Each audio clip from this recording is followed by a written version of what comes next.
Well, Kristian, they want to get better wins in a way without turning your top 30 players. I mean, the guys really no territory. It was pretty impressive. What did you make of it? Oh, look, I agree with you. Not worried about, I said yesterday, we're not worried about who's not in the team. The blokes who are out there, I just love the way they keep turning up for each other. And it was great for Pete Holler to come in and make a debut for the club and have an influence on the game. And guys like Oblix and Javita Nafahu, they just get better every week. So it's great to watch, and it's great for the club and great for the squad. And you're right there too, we didn't have a lot of territory. We did that to ourselves, I guess, at times, but we're still able to find ways to play some footy and attack, and we did that really well. How nervous did you get in the second half, Kristian? I started to get a bit nervous. I thought it's a little learned for us there. I just thought we stopped competing as hard as we probably were prior to that, and the 2 tries straight after half time just probably allowed us to feel like it was done a little bit there, and we as I said, we just stopped competing as hard as what we were. But what I'm really happy with is we're able to turn that around too. And we defended a couple of sets there under some real pressure. We turned around, we found points, and it's a great sign of a footy team. Avila is probably having his best season in his career. But you've moved him around. He's played a variety of positions, and tonight you had to move him again. I mean, why did you do that, and what did you make of his efforts and the way he's come along as a creative force and he's an inspirational figure now? I love what he brings to the team. He's just a real footy player. Wherever we put him, he gets a job done. And I think he's played 4 positions in the last 5 weeks or something like that, and he's done every one of them really well. So it's great having a guy like that in our team that he's just can turn up wherever you need him, play multiple positions, and play them so well.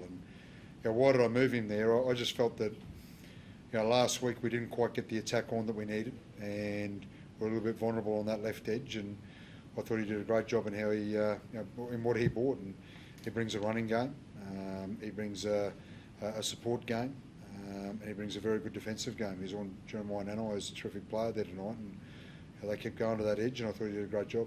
Is that as good as you've seen Connolly play as well? I think it was 270 metres or something he finished up with for an edge forward. Yeah, right. Yeah, it's great. Look, he's a good footy player, Connolly. He's probably got to believe in himself a little bit more, to be honest, and he's starting to do that and starting to realise what he's capable of, and he's a big part of our team. I was going to mention Oren Keeley, like the development of these guys. We were talking about Donahue the last few weeks, and Oren was outstanding out there. Kristian, have they gone past what you thought they were capable of? No, not really. We see these things at training, and both Oren and Connolly are good examples. They didn't get pre-seasons, those 2 blokes, through surgery and injuries and things like that. So they're always going to come on a little bit more later in the season. But if you remember back to last year in the playing for Norths, the national final, Oren was the best player on the field that day, and he looked like a first grader. And so he's been waiting there for an opportunity and just needing an opportunity, and he's got that, and he's got some fitness with it. And it's great to get those guys, as in him and Connolly, both getting some 80 minutes of footy as well. How does that rate as a captain? You haven't done it for very long, but in the wins that you've had, I mean, where do you put that one? Because it's pretty special. I know Kristian said it's not who you don't have, but it was pretty good. I mean, how do you look at it? What happened tonight? Yeah, I guess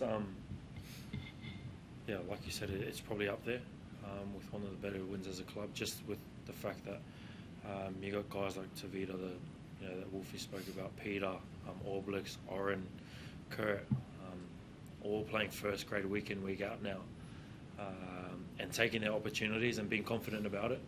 I just love the way that they've come into the team, brought their own strengths, but also really bought into what the team needs as well too. So I love the balance of that. I love the confidence that we're playing with at the moment. And like you said, it's probably up there with one of the better ones as a club. And Isaiah, you've had a couple of different half partners over the last few weeks for certain reasons. How pleased are you within yourself that, for the most part, the attack seems to be really humming along nicely? Yeah, it definitely felt comfortable. Over the pre-season, Jake trained a fair bit at 6 as well, so It wasn't like a new combination that we haven't ever tried before. We did train throughout the pre-season, obviously with Jack going down at the start of the year. Jake moved into the centres there, but he's been awesome. Just the way that he plays with his eyes, the confidence he has in the back of his running game, and the space that he can create for guys like Hammer and Herbie on the outside, and like you saw tonight with Cons too. With the amount of forwards that you guys have lost that you're now playing behind, Frankie Molo's first stint was really strong. Like, he's probably making a case as one of the most important recruits of the year, given who you've lost. How have you found playing behind him? Oh, I love playing behind Frankie. He stands in front of everyone. Goes after other forward packs as well. I think, obviously with all the injuries, I think he's really taken it upon himself to stand up and be that dominant middle. He's playing more and more minutes now. He's getting a lot of confidence, and I just love the physicality that he brings. He's encouraging other boys like Kurt and Oren to go out there, All Blacks, to go out there and be tough, and take it against every other forward pack, no matter who we have on the field. So he's been awesome for us this year. Kristian, how important is this win coming into the bye and the real pointy end of the season? Well, it keeps us in the race, doesn't it? So, with 6 games to go, we're 9-9, and that you need to be around that to play finals. So we obviously, I'd love to play finals. We put ourselves in a great position and had to work really hard because of a slow start. So, it's in our hands what we do with it over the last 6 games. How many troops will you get back for the trip to New Zealand after the bye? Look, it's not guaranteed yet, but we're a chance of getting at least 2 back, hopefully. But they've got a little bit to go just yet. Thank you. Nice. Thanks, guys. Thank you.